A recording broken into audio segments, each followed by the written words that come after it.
Një tragjedi e papritur ka tronditur Mitrovicën dhe zemrat e familjes Azemi.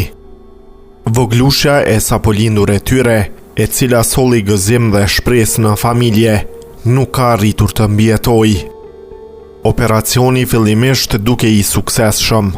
Familja shpresonte për një mrekulli, por pas 30 orësh intenzive mbikëqyrjeje, vajza përjetoi një gjakderdhje të brendshme, që organizmi i saj i vogël nuk arriti ta përballojë. Prindrit ndan dhimbjen e thellë me të gjithë. Ajo kishte një çrregullim serioz në arterien kryesore të zemrës, një gjendje që kërkonte trajtim urgjent jashtë vendit. Por as përpjekjet maksimale të mjekëve nuk mjaftuan për të shpëtuar jetën e saj.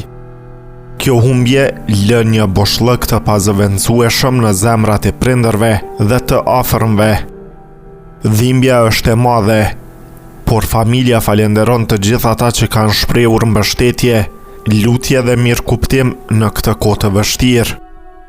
Varrimi i voglushës do të bëhet më 3 mars 2026 në varrezat e Shipolit në Mitrovicë me Drek. Qofshe pa harruar voglushe e dashur, shpirti yt të gjej paqe dhe kujtimi yt të mbetet përjetësisht në zemrat tona.